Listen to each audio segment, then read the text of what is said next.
de Baba Metzia qui parlait donc pratiquement entièrement, pas tout à fait, mais pratiquement entièrement de Ona'a. On était dans Ona'at Mamon. On a expliqué dans la Mishnah précédente les sujets dans lesquels il n'y a pas d'Ona'a. On a parlé de Karkaot, de Avadim, de Shtarot, si vous vous rappelez. Et on arrive dans la Mishnah Yud qui concerne un peu tout le monde, pas uniquement le commerce. Kishem chez Ona'a, Bemekar ou Memkar. Attends, je vais leur faire un partage d'écran pour les Telmidim virtuels.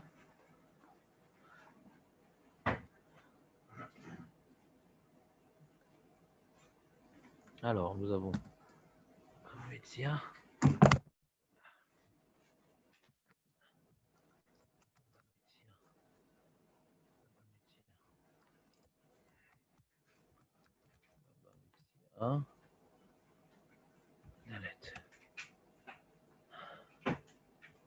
Voilà.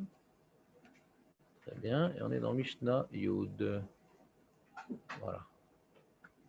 Et on fait un partage d'écran. Il est où le zoom? Voilà. Le zoom. Écran partagé. Voilà. Ça devrait être bon pour tout le monde.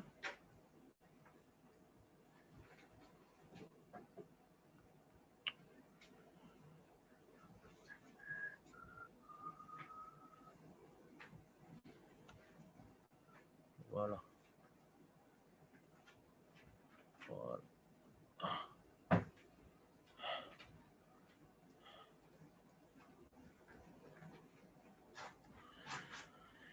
Mishnah Yud.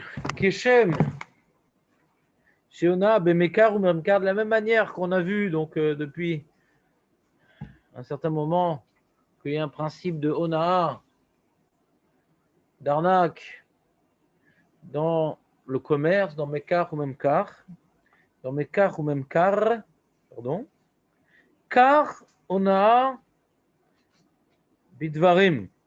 Il y a également un principe qui s'appelle Ona'at Devarim. C'est plus du tout lié aux transactions commerciales, aux prix, aux abus, aux erreurs. Non, c'est un autre issour qui est déduit d'Ona'at Mamon. C'est pour ça qu'il y a marqué Keshem, chez Ona'at Bebekar ou même car Ona'at Bedvarim, puisque nous l'apprenons de Ona'at Bemamon. D'où on apprend ça? Il y a marqué, après avoir écrit la paracha de Ona'at Mamon, le verset répète l'interdiction, donc il y a un ribouille. Le verset qui est répété, c'est dans Parashat Behar. Il y a marqué Velo tonu ish et amito, ve'areta me'eloecha. Donc ne fais pas ona'a, un homme envers quelqu'un de son peuple, et tu devras craindre ton Dieu. Et donc, comme on avait déjà appris précédemment l'interdiction de ona'a, le fait que le verset répète l'interdiction d'Ona et que cela n'était pas nécessaire. Donc c'est pour ajouter un interdit supplémentaire qui est donc celui de Onaat Devarim. Parce qu'on avait déjà appris plus haut dans la paracha, Vechi Timkeru, Memkar la Mitecha au Kano, Miyad Amitecha, Al Tonu Ish et Achiv. Donc là-bas, dans le verset en amont, on parlait de l'acheteur et du vendeur. Donc c'est pour ça qu'on ne peut pas dire que le deuxième verset, c'était pour compléter le tableau. Parce que déjà, on avait parlé, Vechitim Keru, même car, quand vous vendez, la mitecha, quand tu vends, n'abuse pas du vendeur. Au canot, quand tu achètes, n'abuse pas de l'acheteur. D'accord? Donc, comme on avait déjà vu plus haut dans la paracha, l'interdit de Onaat Mamon, quand le verset qui conclut la paracha et qui dit L'otonu ish et amito, veyaretam Elohecha, c'est donc pour m'interdire également Onaat Devarim.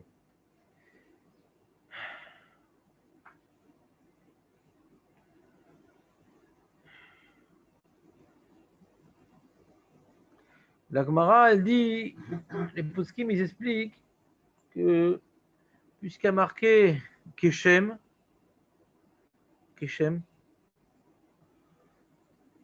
Pourquoi il y a marqué Keshem de la même manière qu'il y en a dans le Mammon, il y en a dans Dvarim? Pourquoi il y a besoin de marquer Keshem de la même manière? Parce que comme c'est pas écrit Mefourage dans la paracha qu'on parle de Onat Devarim, c'est pas écrit Mefourage, mais on apprend ça du ribouille, du fait que le verset, il y a un verset en trop pour étendre l'interdit aux paroles blessantes. Onat Devarim, c'est des paroles blessantes qui font de la peine. On verra dans le détail dans la suite de la Mishnah de quoi il s'agit précisément en Advarim. Pourquoi il y a marqué Keshem? Parce qu'on aurait pu croire que c'est moins important que Onat Mamon, puisque ce n'est pas écrit Mefourash dans la paracha, ce n'est pas écrit explicitement dans la paracha, donc on aurait pu croire que c'est moins important. C'est ça qui est marqué Keshem, la manière que c'est grave, Onat Mamon, il y a la même gravité dans Onat Dvarim. C'est pas parce qu'on a déduit ça d'un verset de manière indirecte que c'est moins important. La Gemara, elle dit c'est non seulement équivalent, mais c'est encore plus important. Qu'est-ce qu'il y a, Aurel? Des paroles blessantes. Je dis qu'on va voir dans quelques instants.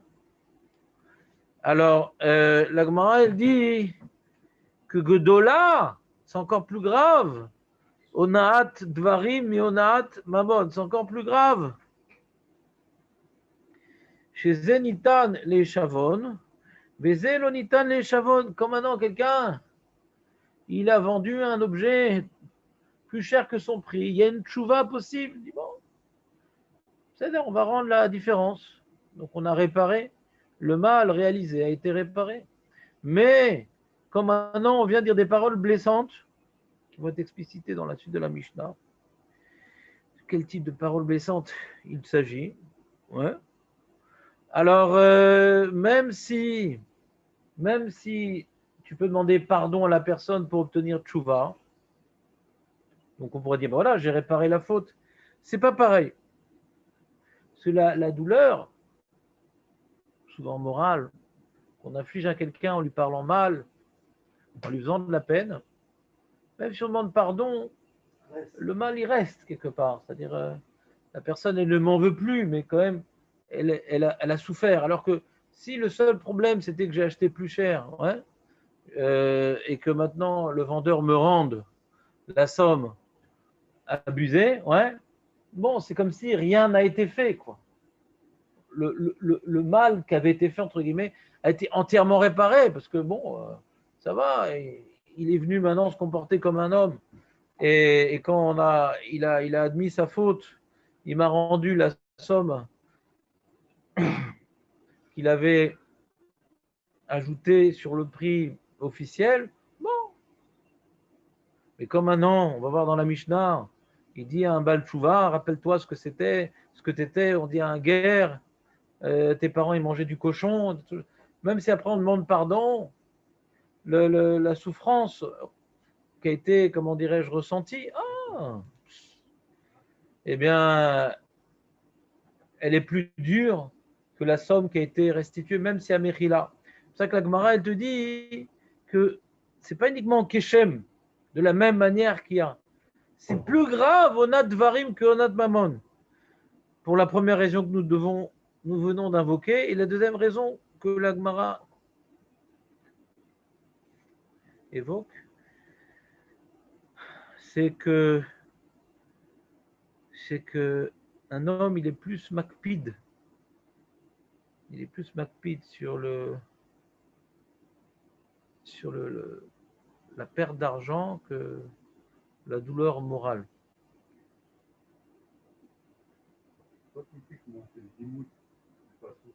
C'est incroyable. C'est quoi, t'as pas compris? T'as devant toi la paracha? Ça, c'est Onat Mamon. Et ça, c'est Onat Varim, parce qu'il y a déjà marqué précédemment Vechit imkeru memkar la mitecha au kanom yadamedra altonu ishetachiv. Donc, on avait déjà appris Onat Mamon. Donc, quand le passou qui répète l'interdit, c'est pas pour me dire Onat Mamon, je le savais déjà. C'est ce qu'on appelle un riz bouille. C'est très bon le riz bouilli. T'as compris ou pas? En fin de compte. Et la Gemara, donc elle conclut que d'ailleurs, que quand quelqu'un prie, quand quelqu'un il prie, parce qu'il a été, comment dirais-je, lésé moralement par des paroles injurieuses, alors malheureusement la prière elle est exaucée et la personne qui lui a infligé une telle souffrance est punie. Il y a marqué dans la Gemara, hein, ouais, et déconnectez vos engins s'il vous plaît. Shekar Amrou Kol Hasha'arim Nina'alu Chutz Misha'are Ona. Toutes les portes depuis la destruction du Beth Amikdash, les portes de la Tfila, les portes ont été fermées. Ouais, c'est très difficile d'accéder à quoi que ce soit provenant d'Akadosh Baruch Hu depuis la destruction du Beth Amikdash. Mais comme maintenant on prie parce qu'on a subi des souffrances morales à cause de Onat Varim sur ça, Hachem, il a laissé la porte ouverte et malheureusement les prières sont immédiatement exaucées. Kol hasha'arim nina'alu chutz misha'are ona. Donc on voit ici que Akadosh Baruch Hu reste entièrement à l'écoute des souffrances infligées d'un juif envers un autre juif. Donc il faut faire très attention à ne pas faire de la peine à nos frères.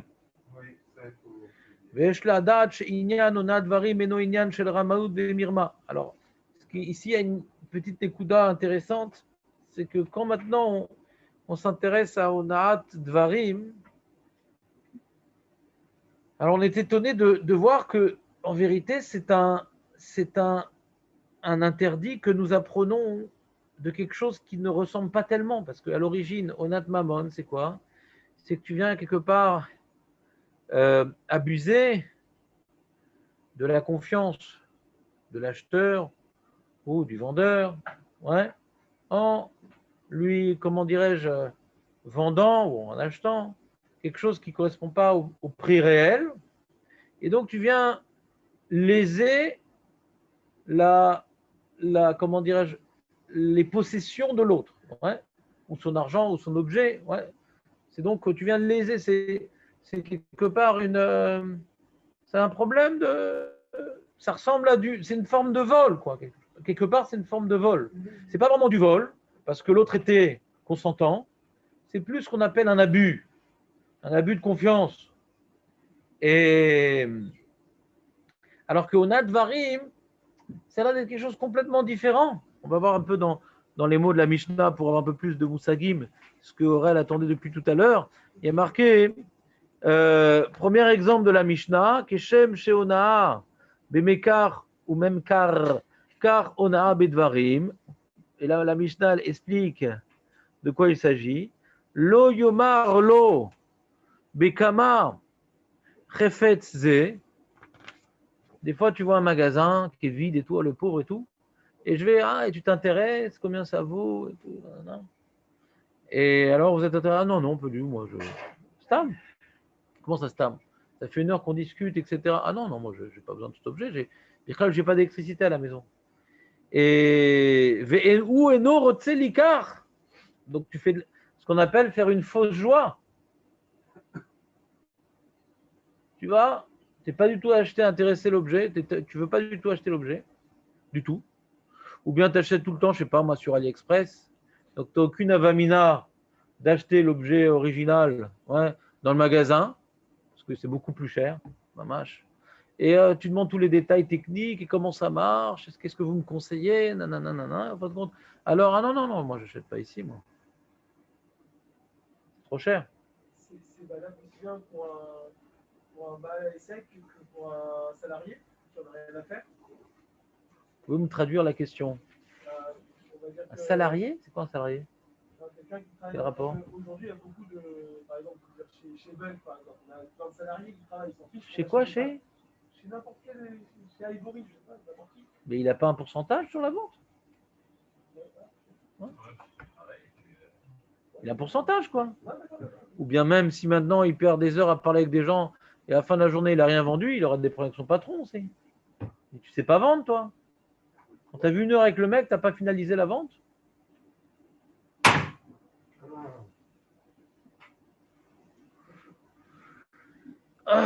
On va rentrer dans l'état de la rap plus tard. Pour l'instant, on essaie d'avoir une vision ensemble, Benjamin. Parce que j'ai fait ça hier. C'était bien?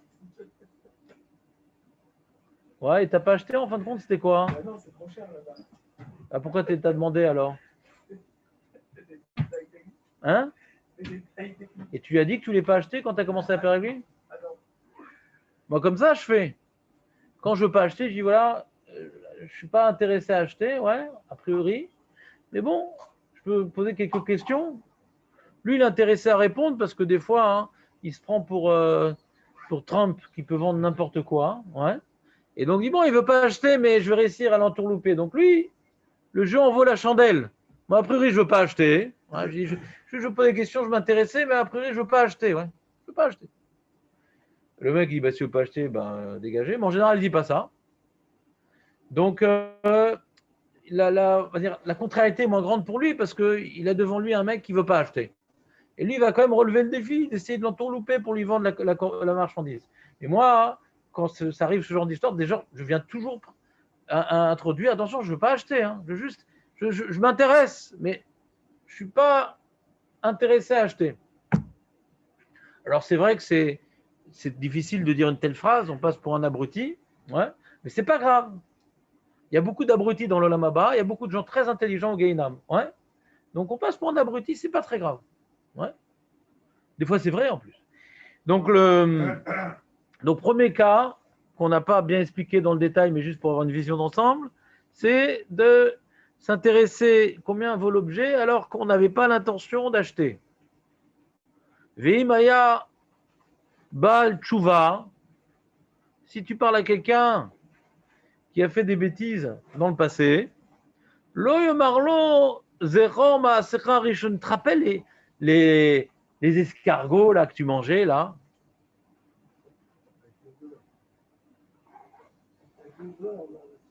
Ah ouais. Et alors pareil, ça fait de la peine à la personne quoi qu'on lui rappelle son passé tumultueux qu'il essaye d'oublier. Alors c'est vrai qu'il y a un phénomène de balai de chouva qui aime bien se vanter. Ah, avant, tu sais ce que je faisais, etc., etc. Bon, tant pis pour eux, quoi. Là, ils ont le droit de dire ce qu'ils veulent sur eux-mêmes. Souvent, quand les balais de chouva qui parlent de leur avérote dans le passé, c'est qu'ils ne sont pas tellement épanouis dans leur présent, dans leur Torah. Donc, tout le sentiment d'épanouissement qu'ils ont, c'est qu'avant, j'étais comme ça.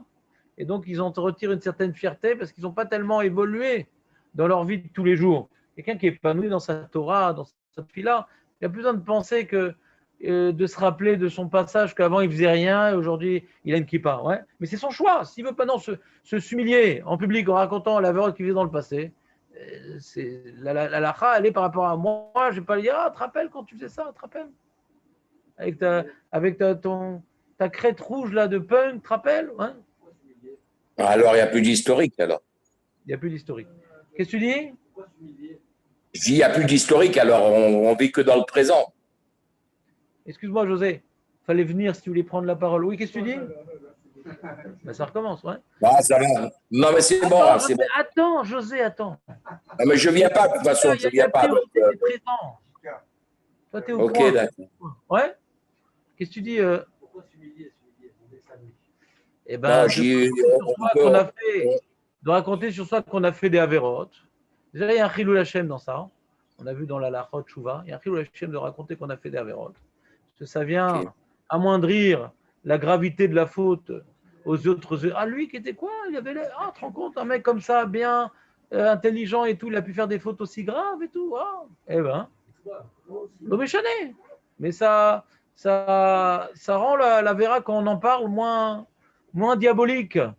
Quand on parle d'une Avera, on la banalise.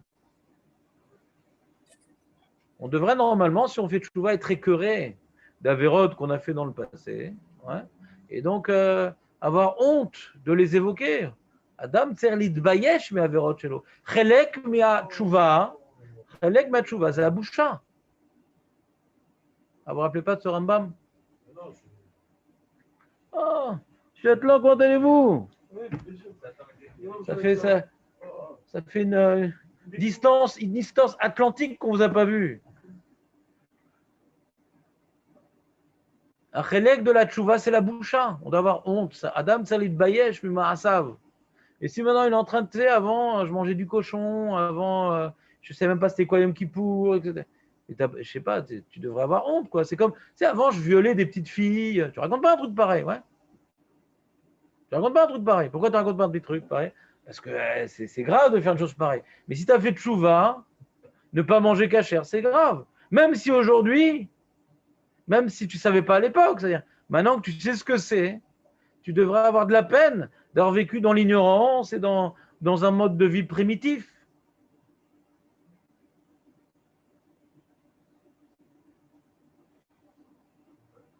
Tu as un problème personnel ou un problème intellectuel avec le sujet?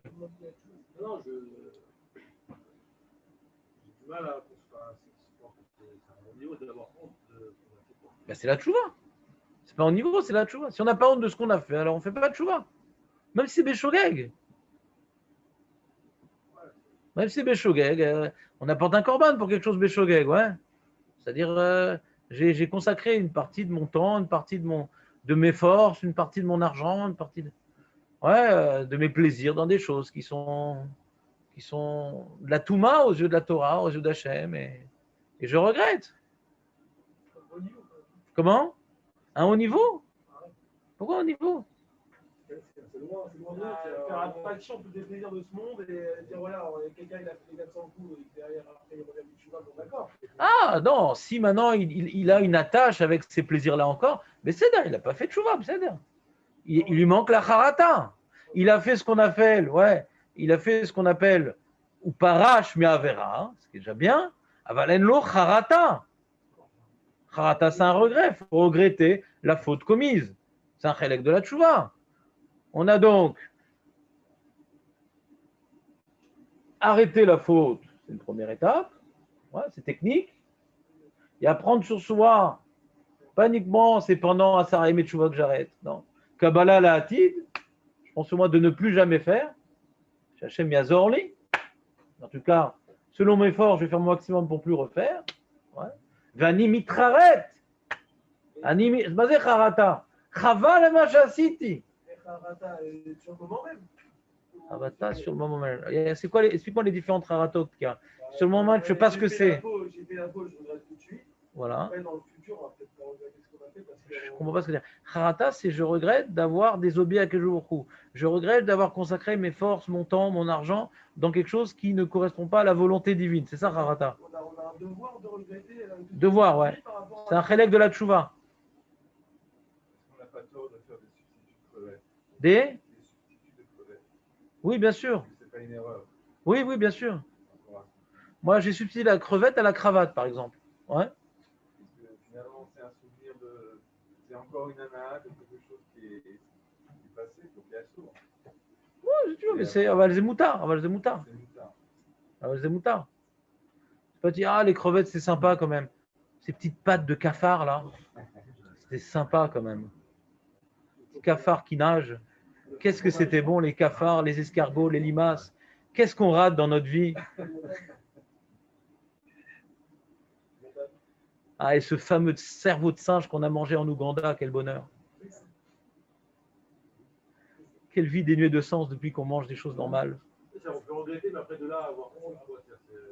Mais Rav, ça ne veut pas être plutôt un Kiddush Hashem? Harata, donc c'est si je regrette d'avoir fait quelque chose. Ouais. Je ne peux pas, comment dirais-je, me pavaner. Je faisais ci, je faisais ça. Tu regrettes ou tu ne regrettes pas? Le mec maintenant qui a écrasé un enfant en voiture, ouais. Il n'est pas fier.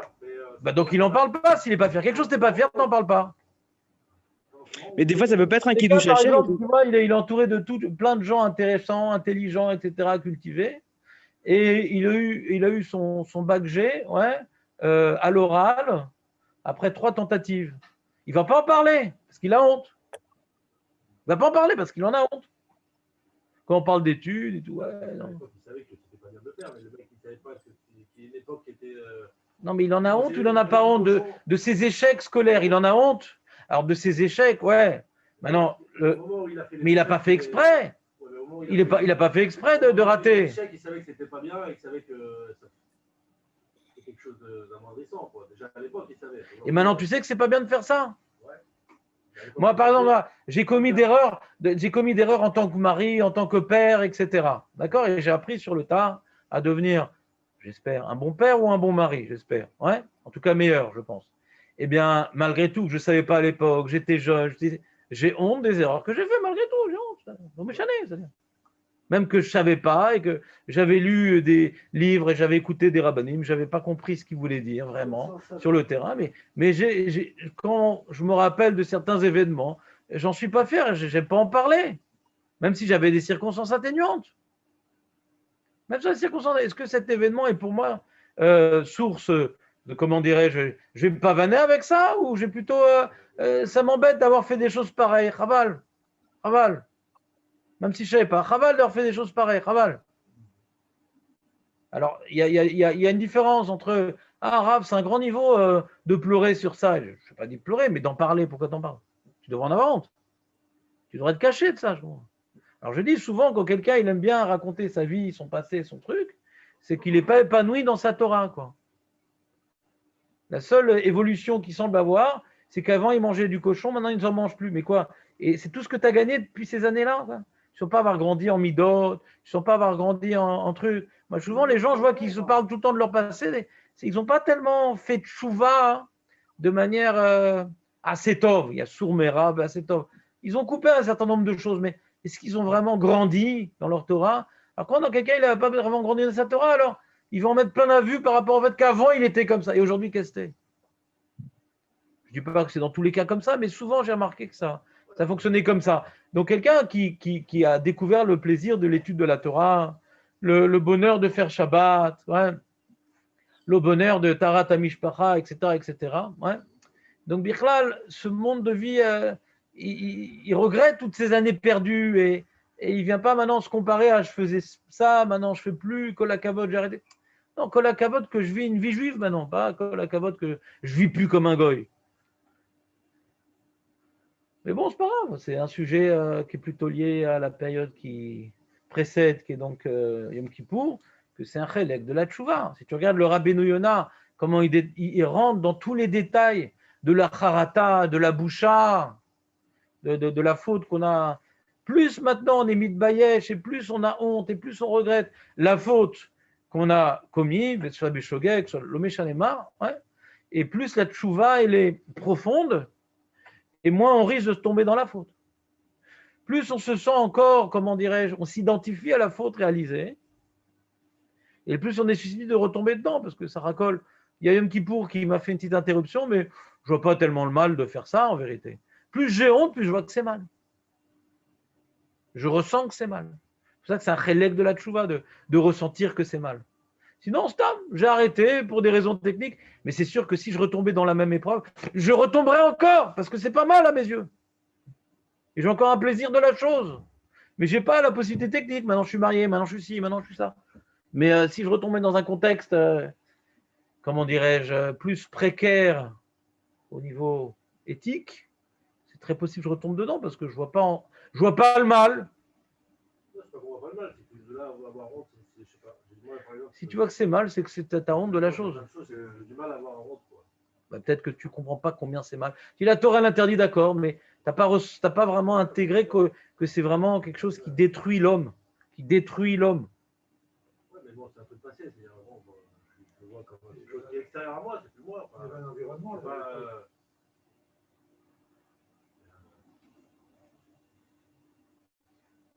Le problème de Onat Varim, c'est peut-être aussi de faire, il vous a dit, de faire retomber la personne.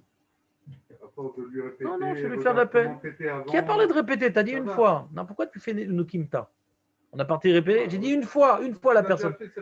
Je lui ai dit une fois. Pourquoi répéter? J'ai dit une fois. J'ai fait de la peine, écoute. C'est ça le Onat Varim. J'ai fait de la peine.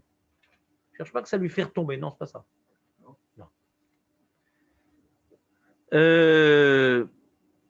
Sinon, je ne vois pas le rapport avec l'histoire du magasin. Je vois vraiment pas le rapport, quoi. Je fais retomber le magasin dans quoi?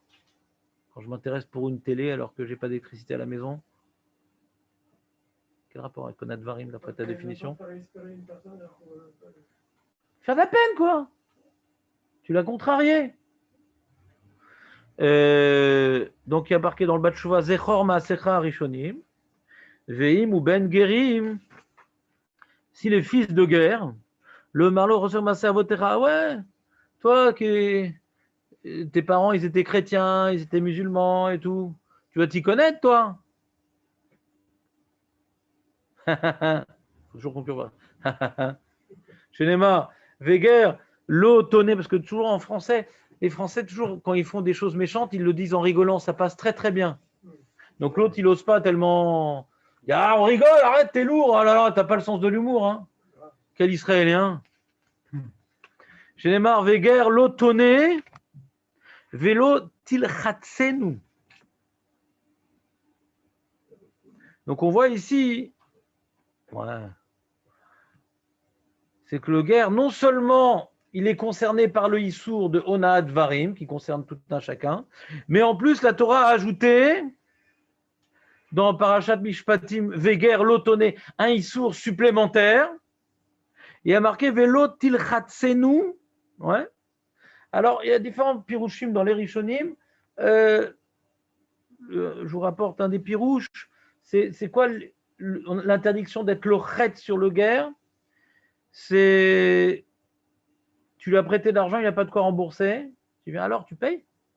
Sans lui dire, toi l'ancien goy. Non, c'est un blocachou.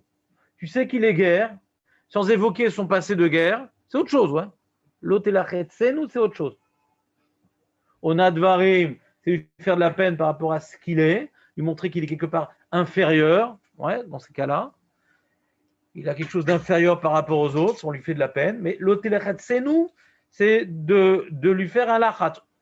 Même pour un juif, il y a un problème de faire un lachat. C'est quelqu'un qui doit de l'argent et qui ne me rembourse pas, et je sais qu'il n'a pas de quoi rembourser, et j'insiste, et je viens le voir. Alors quand est-ce que tu rembourses? Alors quand je sais qu'il n'a pas de quoi rembourser.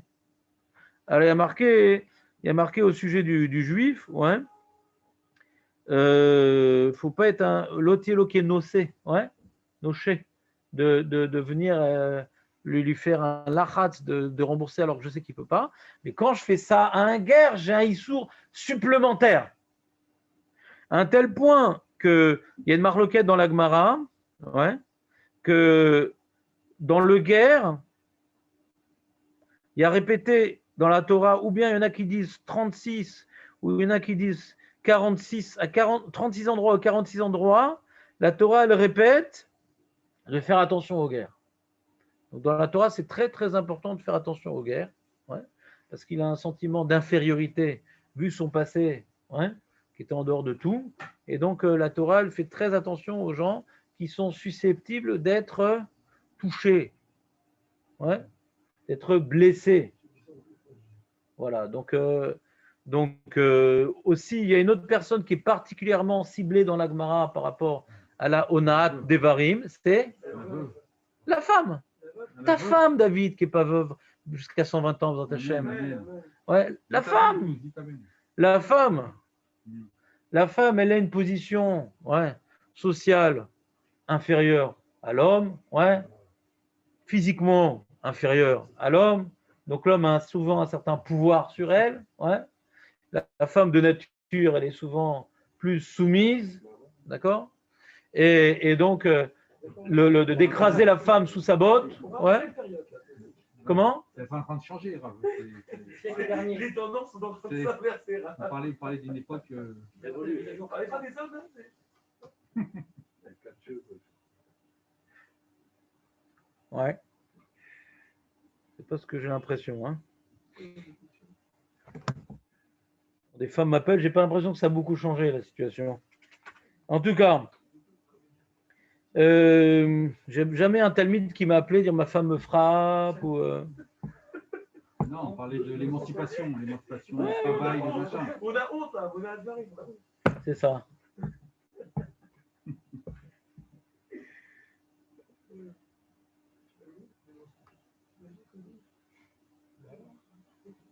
Il y a marqué que la femme, elle pleure facilement. Ouais. Elle a une transpiration oculaire beaucoup plus puissante que l'homme. Et donc, Hachem, il est particulièrement sensible aux larmes. Et il y a marqué que comme chez Dima'ata Metsuya, Onaata Kerova. comme elle a les larmes faciles, la punition de l'Honah est également beaucoup plus redoutable. Il y a une histoire dans la Gemara d'un Talmid Chacham qui revenait chez lui que Erev Kippour, il repartait après Kippour, etc. Et sa femme, elle attendait, il n'est pas venu. Il était pris dans une souga, il étudiait toute l'année, et elle a eu de la peine, elle a pleuré, il est mort. Elle demande le Rav Chaim Soulevitch, mais qu'est-ce qu'elle a gagné maintenant? Il ne reviendra plus du tout. Alors il dit, le Rav Chaim Soulevitch, elle n'a rien gagné d'avoir pleuré. Mais les larmes d'une femme, ça tue. C'est pas qu'elle a voulu qu'il meure. Même si c'est pas du tout dans son intérêt que ces larmes tuent, mais Hachem, il a créé que les larmes, ça tue. D'où l'expression en français larmes. L'arme à droite. C'est l'arme qui tue. Il dit, il a passé l'arme à droite, il est mort. Voilà. Donc, faut savoir que quand on fait de la peine à sa femme qui pleure, même si elle pleurera beaucoup plus si le mari en périt, malgré tout, il faut savoir, il faut faire très attention parce que ça tue. Comment? Alvaï que vous ayez des connaissances à Mishnayot autant que dans ces expressions gauloises. On voit Moshe Resh Lakish et Rabbi Yochanan, il lui a rappelé son passé de. Alors comment c'est possible que C'est la Gemara lui reproche. Ouais. Comment? La Gemara le lui reproche. Ouais. Et lui-même, il se l'est reproché. Il en a beaucoup pleuré. Il en est mort après, d'ailleurs. Tellement il a pleuré.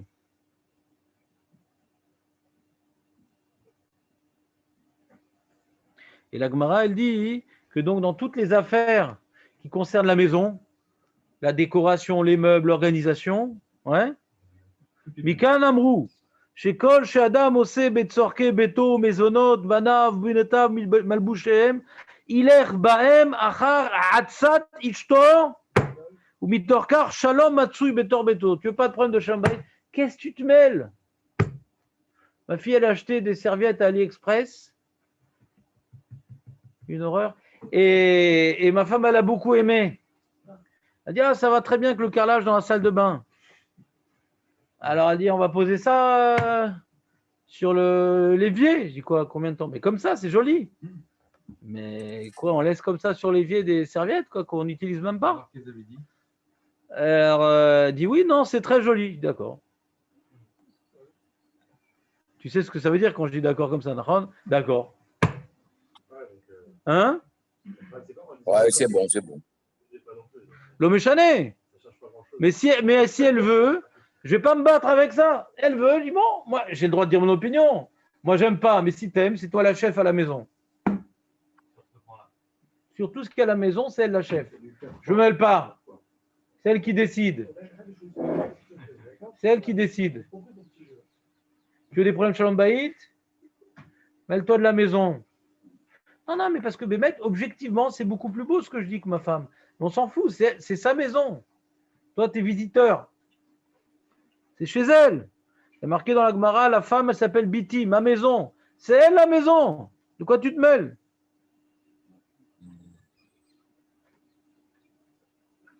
Et on a vu dans la paracha de Lech Lecha, David, c'est dommage que tu n'étais pas présent dans la paracha Lech Lecha, je sais, et il y a marqué que la bracha, elle vient de... Comment on peut avoir de la... On dit arabe et tout. J'ai un copain comme ça. Toute sa vie, il était riche. Il faisait plein d'affaires et tout. Il s'est marié, il a fait que perdre de l'argent. Il faisait des startups, des trucs, nan. Bon, cet abruti, il n'a jamais acheté d'appartement, il a tout claqué. C'est pas grave. C'est pas un ashkénaze. Et donc, arrivé au mariage, donc la femme, elle pensait se marier avec un riche, la pauvre. Donc elle dit, bon, il a des défauts, mais quand même, il est riche. Et il a fait que perdre de l'argent. Et là, il est sur la paille. Je ne lui ai pas dit, mais ma femme qui connaît bien sa femme, et qui sait qu'elle souffre, ouais, il ne donne pas beaucoup de kavod à sa femme. C'est la meilleure ségoula pour s'appauvrir. Celui qui ne donne pas de kavod à sa femme, ouais, s'il cherche une ségoula pour perdre tout son argent, c'est Badou Koumenou, c'est le mec de sa vie, c'est Marie Tardivant. Il a toujours roulé sur l'or. Depuis qu'il s'est marié, il n'arrête pas de perdre de l'argent. C'est pas shoot. Une preuve brûlante. Il n'arrête pas, il est dans le même domaine d'activité. Depuis qu'il s'est marié, il n'arrête pas de perdre de l'argent. Là, il est à 0 moins 10. Et avant, il offrait des cadeaux à tout le monde, il roulait sur l'or. Tu veux de la parnassa? Tu donnes la kavod à la femme. Kavod à la femme. Comment? Pourquoi vous lui dites pas? Pourquoi veut? Vous lui dites pas. Non, le pauvre. Le pauvre. Tu sais que Tochacha, hein, c'est difficile à faire si tu sais qu'en plus qu'il ne va pas entendre, pourquoi le faire souffrir? Non, surtout que le mec, il a des problèmes de midot, donc il a quelque chose de structurel qui l'empêche de donner du kavod à sa femme. Et puis, il n'y a pas qu'à sa femme qui ne donne pas de kavod. Comment? Tu n'as pas aimé sur le coup, mais après, il va y repenser peut-être pas à la fête. Ouais, il faut connaître ses amis. Il faut les connaître. Ouais. Faut les connaître, faut savoir combien il est têtu ou pas. C'est un ami, c'est-à-dire j'ai arrêté d'être ami avec lui pour ce genre de raison à un certain moment, parce que c'est quelqu'un d'assez bourrin, assez têtu, quoi. J'essaie de l'aider un petit peu. Il est dans son monde, quoi. Mais c'est incroyable, ouais. Cet exemple-là était pour moi une illustration violente de cette Gemara ici dans Advarim, qui dit qu'on a vu dans Parashat Lech Lecha, qu'Avram Avinu, ouais, il a eu toute sa richesse en Égypte grâce à sa femme, Sarah. Donc on voit que la richesse, elle vient de... Comme ça, il dit Srazal dans Baba Metzia, ici, ouais, la richesse, elle vient de la bracha, elle vient de la femme, par le mérite de la femme. D'accord? Très très bien. Bon, on reprendra. Il est quelle heure là? Comment? Je n'ai pas entendu? Voilà, exactement. Exactement.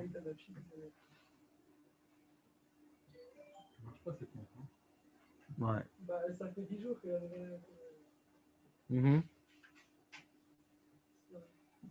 T'as pas aimé cette preuve, Jérémy? Comme ça, j'aurais pas vu. Bah oui. Mais j'ai tout un youn sur ça, mais bon, c'est un truc du vendredi, quoi. Je ne peux pas non plus t'imposer un petit vendredi en semaine. Hazak ou Baruch. Donc, on va s'arrêter un petit peu dans la Mishnah de Bamidbar. On va la reprendre, celle-là, demain, plus dans le détail, pour mieux la comprendre. Alors, j'ai entendu toutes sortes de voix à l'extérieur. C'est pas grave, ça reste à l'extérieur.